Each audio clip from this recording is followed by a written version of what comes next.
We know from Islam that a Dajjal will appear at the end of times. Right now, everything that's happening in Iran and then Palestine, it just seems like we're very close to that. There's also that hadith of the 70,000 Jews that will follow the Dajjal, and they're going to come from Iran. How do we protect ourselves from Dajjal? The strong believers have the ability to challenge him and expose him. You have to start practicing to be a true believer. If you don't, he will be coming in our lifetime. When we can't even stand up against tyrants today, we're going to stand up against Dajjal. Assalamu alaikum wa rahmatullahi wa barakatuh. We are back on the Islamically Correct show, where we don't care to be politically correct because we're aiming to be Islamically correct. The Dajjal, the person or the entity that every single prophet was warned of. Today we want to answer 3 questions. We want to know, is Dajjal already here? Who or what is the Dajjal? And number 3, how do we protect ourselves from the harm that comes with Dajjal?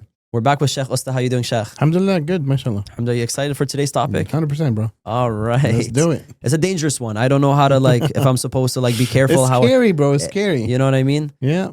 Can you tell us more about who is the Dajjal, or if he can technically be another entity? Does he need to be a person with an eye, or can it be something more abstract? So look, the majority of the scholars say he is a human being. He's from Bani Adam. He's from the children of Adam. He's living for a long time, sure. That's what many scholars say. And there are a minority of scholars say, no, he will be born at the end of times too. Mm-hmm. But the majority say no because of the hadith. Nevertheless, so he's just a man. Some people try to say it's a system and so forth. And it's like a computer because the computer has a monitor and the monitor has one eye and all that kind of stuff. All this stuff is bogus, right? Like the hadith, many hadith that are in the Sahihain, or at least in Sahih Muslim in specific, speaks about a man, speaks about a person that he has one eye that's deformed, one eye that's fine. There's no reason for us to basically assume that he's not a human. From a fiqh perspective, from a sharia perspective, when we get a narration, when we understand the scripture, we keep the scripture in its literal form, unless we have an evidence, a certain evidence that debunks, rational or scriptural, that debunks the possibility of the literal meaning being acceptable, okay, or being in reality. Right. So no, he's a human, and he might have some supernatural powers. Al-Khadr had some supernatural powers, and God gave this person some certain powers. Now, is it supernatural? Is it just maybe technological advancements? Because don't forget, many things before AI seemed supernatural for us. Mm-hmm. Right? Now with AI, with deep fake, and with the revolution in artificial intelligence and robotics, quantum computing and stuff like that, things that we would have thought basically would be supernatural 50 years ago are now possible. So anyway, from a Sharia perspective right now, from an Islamic perspective, from an Islamically correct perspective, Dajjal is a man, period. All right. So now I'm going to challenge you a little bit, okay? And I feel like I'm going to actually change your position on this. Because what is a person? You mentioned it yourself, AI. AI can literally bring someone back from the dead in a sense of their voice and their image and, everything being brought back. If you have a man who is portrayed via AI, could that not be also understood in the same way? Or at least... No. Because the hadith are saying basically he does ihya, so he brings back people alive. What did I just say though? No. Person that he kills, there's a hadith that basically he kills one of the righteous people, one of the best righteous people of his time. Okay, so the hadith sometimes says the most righteous, but another narration is one of the most righteous people. Because see, that righteous person comes and challenges Dajjal. He goes heads on, like, you are the Dajjal and I will never believe in you. And you're just full of it. So he causes ruckus in the army of Dajjal. So the Dajjal, to help his people basically regain confidence in him, is like, if I kill him and bring him back to life, would that be enough proof for you guys to believe that I'm God? Because see, Dajjal claims that he's God. A'udhu billah, yeah. Yeah, so the Dajjal will claim that he is the reincarnation of God in human form. And what happens when he kills that person, he cuts him into 2 halves and walks through his body And then he tells the body to come back to life again. When that righteous man comes back to life, he says, now I'm more convinced that you are Dajjal in front of everybody. So that really also crashes Dajjal's plan, right? And then the Dajjal tries to kill him again. He comes in and puts like some like sharp object to his neck. He's like, I'm going to slaughter you. And then he can't do it. He can't slaughter him? He cannot. He cannot do it. What? I don't get it. Meaning basically God doesn't give him the ability to harm this man again. So then wouldn't he be exposed at that point? He was. He was, because the mu'min, that great believer, challenged him, exposed him to everybody. Don't forget the believers, when they see a Dajjal, the believers, not the Muslims, because the Muslimin are two types, as everybody knows, right? And we need to be careful. There's the munafiqeen and there's the mu'mineen. And in the end of times, the mu'mineen will be together, fully, on one side, and the munafiqeen will be fully on one side. So the munafiqeen will follow a Dajjal. But the believers will be able to read on his forehead written that he's a kafir or kafara. So they'll know that he is a Dajjal. There's many signs that the believers will know that this guy is Dajjal. So we were told, though, we were taught to run away from Dajjal. Yeah. But these believers are going to him? So the strong believers have the ability to challenge him and expose him. Doesn't that contradict the hadith, though? No. Because Allah Rasulullah is telling basically those who are weaker to run away so they don't get into the fitnah.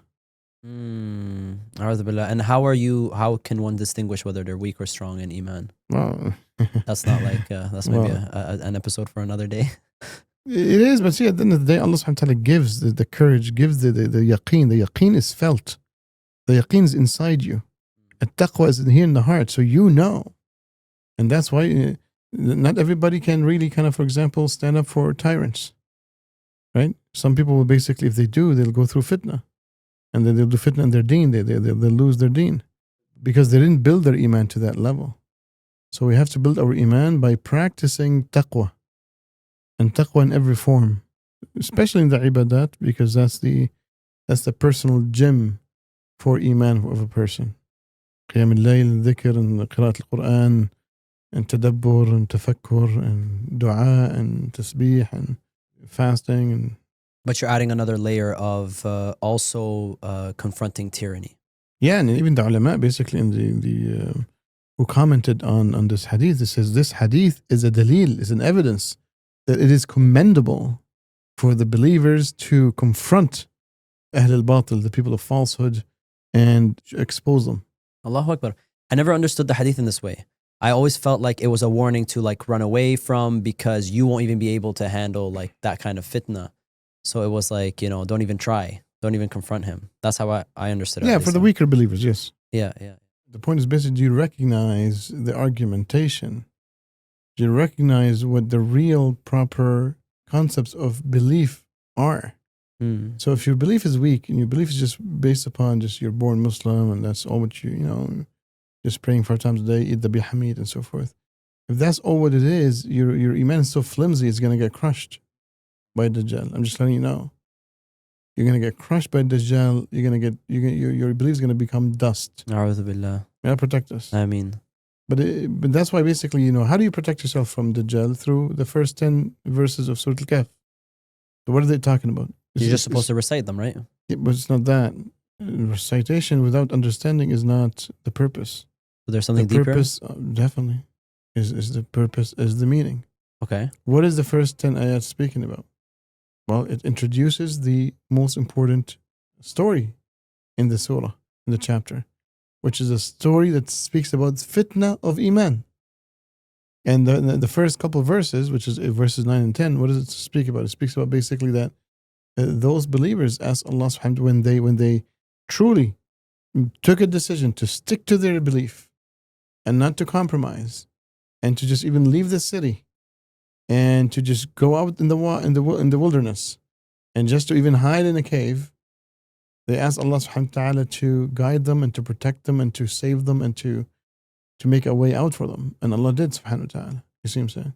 So this is it. It's the same thing. When the Dajjal comes in, Dajjal is fitna and iman. Right. If you're a true believer and you stick to your deen and you're ready to basically make all the sacrifices needed, Allah will always make a way out for you, will save you, and make you victorious. Period. Allahu Akbar. Subhanallah. I mean, this I actually didn't know that you can extract that from those ayats. Like I always knew the ayats, I knew you were supposed to recite them, but not necessarily that there was a lesson to be learned from it that applies also to, Definitely. to the Dajjal. Definitely. So with everything happening today in the Middle East, the war in Iran, you know, a lot of Muslims and non-Muslims really feel like we're getting very close to the end of time, specifically with the Dajjal coming out, right? So one of the main reasons why people feel this way is because of Karg Island. So some background on Karg Island, it is an Iranian territory. The US and Israel have bombed it recently. And also Trump has expressed that he wants to seize it. So they are tying this to a hadith of the Prophet ﷺ about an island where the Dajjal was found. Yeah, so Dajjal was in a monastery. He was found in a monastery on the island. Karg Island, there's a buried monastery. Oh yeah? Yeah. and then Isfahan and the army, the 70,000. I love people. Like I totally understand why people basically are speculating like that, sadly. And it's just like we see, subhanAllah, when the ummah stops seeking real life solutions with its own capacity because it feels helpless, every nation starts clinging to eschatology and like, you know, end of time prophecies, and sadly maybe, you know, even basically maybe sometimes magic and stupidities, right? That's interesting. Okay. Sorry to say it this way, but you know, sure, the hadith speaks about basically an island in the east